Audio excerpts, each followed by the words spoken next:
Hello, everyone, and welcome to Firstpost America. I'm Eric Hammond. We're live in the nation's capital of Washington, D.C. And over the next few minutes, we'll take you from the United States and around the world, covering all the top stories of the day. But before that, here's a look at the latest headlines. The U.S. dollar slips against major currencies after President Donald Trump gets his signature tax bill over the final hurdle and as pressure mounts on countries to secure trade deals with Washington. Israel's Defense Minister Israel Katz says the country's army must draft a plan to ensure Iran can never threaten Tel Aviv again, days after the two engaged in a 12-day war. Germany plans to introduce a voluntary 6-month military service plan as Berlin looks to train more reservists and strengthen national defenses amid security concerns over Russia.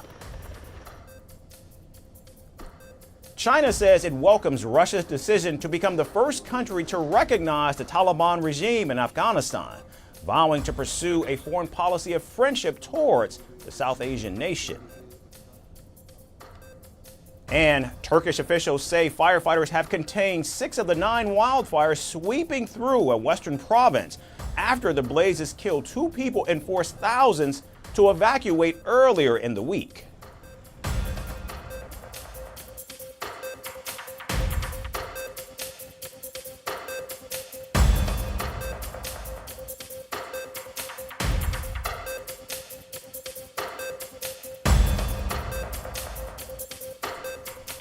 We begin right here in Washington, where President Donald Trump held a phone call with Russia's President Vladimir Putin on Thursday at a time when Russian forces are intensifying their offensive on Kyiv. The call comes amid a stalled U.S.-led peace process and Washington's decision to pause key weapons shipments to Ukraine. Now, during their nearly 1-hour-long conversation, President Trump reiterated his proposal for a swift ceasefire, urging Moscow to end military action immediately. The push came just days after his administration temporarily halted critical weapons shipments to Kyiv amid concerns over America's depleting stockpiles. The Kremlin said Putin reaffirmed Russia's openness to talks, but maintained that a political solution was the only path forward. The Ukrainian issue was discussed. Donald Trump again raised the issue of a speedy end to military action. Vladimir Putin, for his part, noted that we continue to seek a political and negotiated solution to the conflict. The Kremlin added that future talks must be strictly bilateral between Russia and Ukraine, and while a third round has not been scheduled, Moscow said it remains open to the possibility. The second major focus of the conversation included President Putin making it clear that Russia would not back down from its core war aims. Putin reportedly told President Trump that military operations would continue until the root causes of the conflict are removed, a phrase Moscow has long used to oppose Ukraine's NATO membership and advocate for a neutral Kyiv. Our president also said that Russia will seek to reach the goals it has set. That is, the elimination of the well-known root causes that led to the current state of affairs, to the current acute confrontation, and Russia will not back down from these goals. Meanwhile, the Russian president also briefed President Trump on the progress of recent humanitarian agreements. These included the exchange of at least 1,200 prisoners of war and thousands of fallen soldiers' bodies under a deal reached during last month's Russia-Ukraine talks in Istanbul. From the Ukraine war, the leaders then turned to a different flashpoint, Iran and the broader Middle East. Kremlin said both sides exchanged views on Iran following U.S. airstrikes on 3 nuclear sites last month. Russia reiterated that all disputes in the region should be resolved through dialogue, not force, and agreed to continue coordination through diplomatic and defense channels. The situation around Iran and the Middle East as a whole was discussed in great detail. The Russian side emphasized the importance of resolving all contentious issues, disagreements, and conflict situations exclusively by political and diplomatic means. After covering security flashpoints, reports suggest that the conversation between the two leaders shifted to potential areas of bilateral cooperation. Reports indicate that during the call, both leaders expressed interest in reviving joint economic projects, including energy and space partnerships. And while specific details weren't released, the two leaders also discussed exchanging films promoting traditional values. The Kremlin reportedly claimed that President Trump was impressed by the idea. But speaking to reporters after the call, President Trump struck a disappointed tone, saying he saw no signs of Vladimir Putin trying to make peace. Yeah, I'm very disappointed with the conversation I had today with President Putin, because I don't think he's there. I don't think he's there. And I'm very disappointed. Well, it's not, I'm just saying, I don't think he's looking to stop. President Trump also said he would speak to Ukrainian President Volodymyr Zelensky later. But overnight, Russia launched a fresh drone strike on Kyiv, injuring at least 23 people and setting fires across the capital. So while the call spanned ceasefire talks to space cooperation, it ended without a breakthrough. And on the ground, the drones kept falling, a stark reminder that the path to peace remains as elusive as ever. And now we shift our focus to a sharp diplomatic escalation between the United States and Colombia. On Thursday, both nations recalled their top diplomats, a significant shift in a relationship that has long been defined by strategic cooperation. The U.S. State Department said it was recalling its top envoy in Bogota, John McNamara, for urgent consultations following baseless and reprehensible statements from the highest levels of the government of Colombia. The State Department didn't specify which comments it took issue with or what other measures were being pursued by Washington. Within hours, Colombia's President Gustavo Petro announced he too was recalling the country's ambassador from Washington, saying he needed to report back on the future of the bilateral agenda. I asked President Trump that it's time to speak in terms of diplomatic relations. Not to me directly because he doesn't speak to me. Now he is recalling his charged affair and I'm recalling the ambassador. The move follows weeks of friction between the two governments sparked by an ongoing investigation in Colombia into what President Petro has described as an attempt to remove him from power. Now, earlier this week, Colombia's Attorney General launched a probe into audio leaks allegedly involving Petro's former foreign minister, who was reportedly caught on tape discussing a plan to seek U.S. support to pressure the Petro administration. President Petro said there had been an attempted coup, and he called on the U.S. justice system to investigate. The enemy is not Colombia. Colombia can help solve the problem. I don't kneel nor succumb to pressure, nor am I scared by a congressman calling me a narco-terrorist. I'm neither a narco nor a terrorist, but I know what's happening. Those leading Trump to break ties in Latin America are weakening our organized front against multinational crime organizations. Now, this is not the first flashpoint in recent months between the two countries. In fact, back in January, the U.S. temporarily halted consular services in Colombia after Bogota refused to accept deportation flights carrying migrants on U.S. military aircraft. Petro accused the United States of treating the migrants like criminals, placing them in shackles and handcuffs. President Trump threatened sanctions and tariffs, and tensions were only diffused after Colombia deployed its own planes to repatriate migrants. Colombia's leftist government also recently refused a U.S. request to extradite two prominent guerrilla leaders wanted by Washington for drug trafficking. Now, to put this into perspective, Colombia was until recently one of the United States' closest partners in Latin America. The country, in fact, is the third largest U.S. trading partner in Latin America. But Petro's government, as Colombia's first leftist president, has tested that relationship. Petro has declared the drug war a failure and rewritten Colombia's anti-drug policy, long supported and funded by the United States. For example, lowering targets for eradication of cocoa plants. So as diplomats are pulled and tensions escalate, a relationship once built on strategic trust now faces its most uncertain moment in years.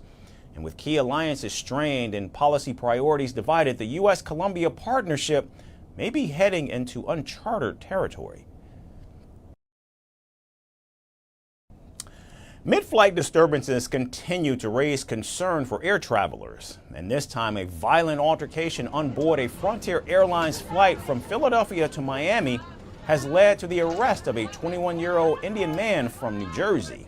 The incident took place on June 29th when a fight broke out between a passenger, Ishan Sharma of Newark, and fellow passenger Keanu Evans. The mobile phone footage shows the two engaged in a scuffle, grabbing each other by the neck as fellow passengers and crew members desperately tried to intervene.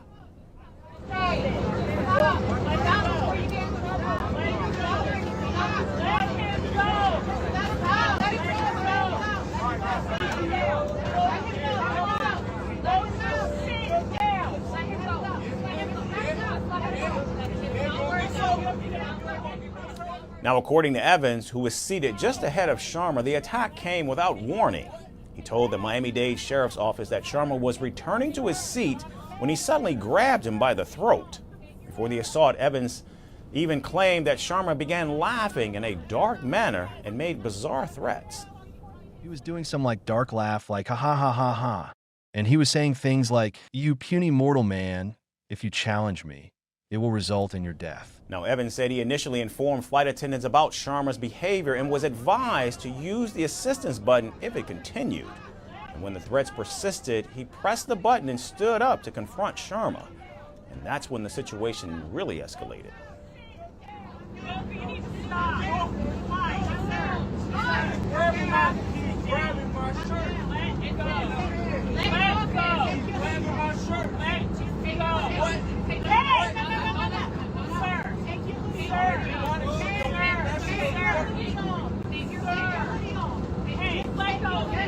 He kept threatening me with death. That's what made me get up and press the button above me. And I just turned around and I looked at him and I responded to him. A lot was going on. And immediately he just got up and he puts his forehead on my forehead like he was challenging me. The brawl left Sharma with a cut above his left eyebrow and Evans with scratches on his face. Witnesses said Sharma appeared to smile and take selfies of his bloodied face after returning to his seat. Now, upon landing in Miami, sheriff's deputies boarded the aircraft and took Sharma into custody. He was first taken to Jackson West Hospital for treatment and then charged with 1 count of battery. Now, during his court appearance on Tuesday, Sharma's attorney claimed the incident began because Sharma was meditating and that Evans had taken issue with it. My client is from a religion where he was meditating. Unfortunately, the passenger behind him did not like that. The judge then set Sharma's bond at $500 and issued a stay-away order preventing any contact with Evans or his place of work or study. So while investigations continue and court proceedings move forward, Frontier Airlines is yet to release an official statement addressing the incident, leaving more questions than answers about what really unfolded in the sky that day. President Trump's immigration crackdown is sweeping across the nation, and now even a former world boxing champion has been caught in the path. Julio Cesar Chavez Jr., son of Mexican boxing legend Julio Cesar Chavez Sr., has been arrested by U.S. immigration agents just days after losing a high-profile fight to Jake Paul. Homeland Security officials say Chavez Jr. has ties to the Sinaloa Cartel and an active arrest warrant in Mexico. So now the 39-year-old is facing deportation despite his claims of innocence and U.S. residency through marriage. The Trump administration says no one is above the law. We've got the latest. Former world champion Julio Cesar Chavez Jr. is the latest prey to President Donald Trump's sweeping immigration dragnet. The 39-year-old Mexican boxer was arrested on Wednesday by ICE agents at his home in Studio City, Los Angeles. In fact, just days earlier, he had fought YouTuber-turned-boxer Jake Paul in a sold-out boxing match in Anaheim. I'm preparing myself 100% to be the best I can be because I know it's not easy. It's tough, but if I prepare myself 100%, I know I'm going to win. Chavez Jr. may have lost in a unanimous decision, but this latest defeat may not be the one that defines him. According to the U.S. Department of Homeland Security, Chavez Jr. is being processed for expedited deportation to Mexico, where authorities say he faces an active arrest warrant for his alleged role in organized crime. The allegations? Ties to the Sinaloa drug cartel, trafficking firearms, ammunition and explosives, and immigration fraud.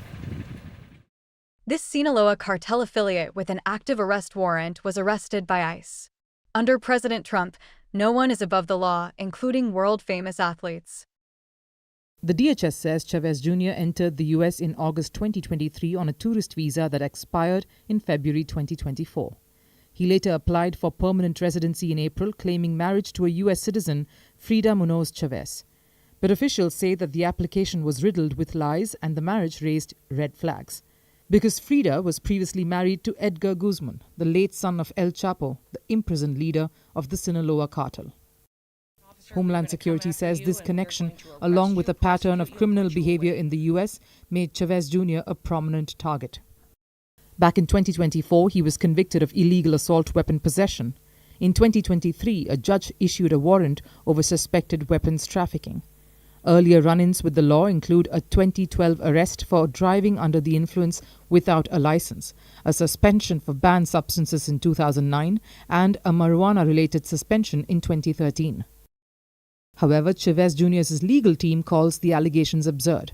His attorney claimed that his client was never convicted and had instead been granted mental health diversion, which could lead to a dismissal of charges. Now, the arrest has sent shockwaves across the boxing fraternity and Latino communities.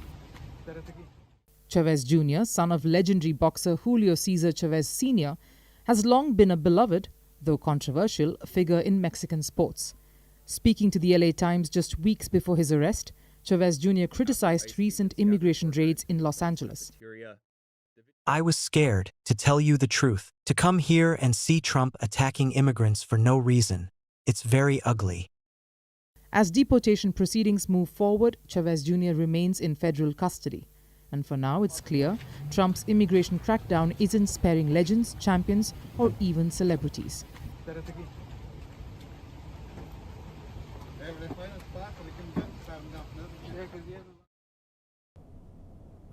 And finally, from Peru, President Dina Boluarte has pulled one of the kind of magic tricks every politician dreams of. That is, turning a 2% approval rating into a 100% raise. And while most Peruvians are grappling with poverty, protests, and gang violence, the president is doubling her salary and adding a little sparkle to her already scandal-filled term. Critics are calling it outrageous, but Boluarte might just be calling it a lifestyle upgrade. Here's what went down in Lima, and no, this is not a Rolex commercial. Peru's President Dina Boluarte may be scraping the bottom of the popularity barrel, but at least she'll be doing it in style. And on a freshly padded paycheck.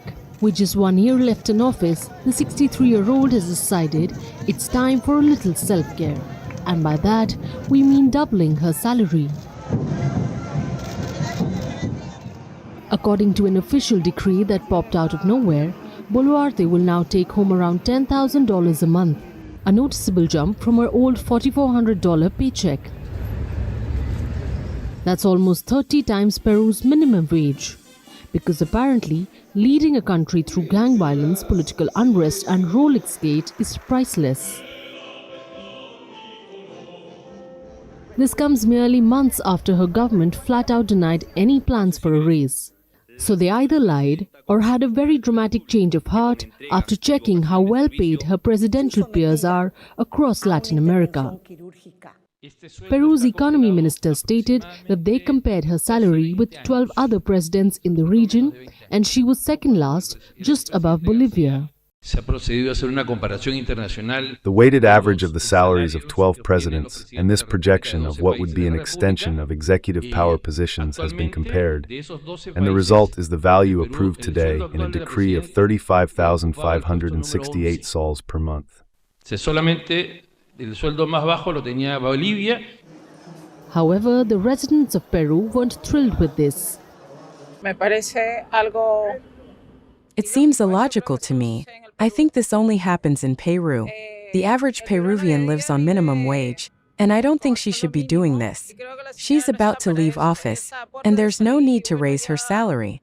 She should do more for hospitals, like visiting the National Institute of Neoplastic Diseases and seeing what's happening there with all the children and patients.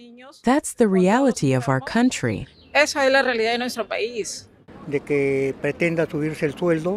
It's a joke from the president to try to raise her salary, given the extreme poverty throughout Peru. A president should set an example. un presidente dé el ejemplo. Unfortunately for Boluarte, the timing is less than ideal. With her approval rating chilling somewhere around 2%, experts say that this makes her look even more out of touch. La decisión del Consejo de Ministros de aumentarle. The decision by the Council of Ministers to increase the president's salary comes at the worst time. According to the polling agency, she has between 3 and 4% approval, has gone out on the street many times and faced demonstrations booing her. In a country with so much inequality and a historical tradition, but also in this political context where many politicians abuse power, this news must be very poorly received by the population. Histórica, pero además en esta coyuntura con mucho político. Because maybe she's busy telling the time on her collection of luxury watches. Between jewel-encrusted accessories, corruption probes, and the over 50 deaths during an anti-government protest, it has been a rough term.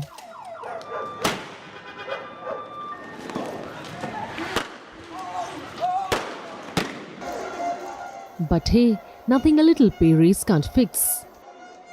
Boluarte, who rose to power in late 2022 after Pedro Castillo's dramatic self-implosion attempt at dissolving Congress, is supposed to stick around until 2026. But with public opinion in freefall and protests lurking around every corner, the real question might be, will she outlast her paycheck? If she does not, at least she will have a well-cushioned exit fund, and maybe a few extra Rolexes to pawn. That's our show for today. We certainly thank you for tuning in, not just today, but every day. Have a great weekend, everyone, and we look forward to seeing you right back here on Monday.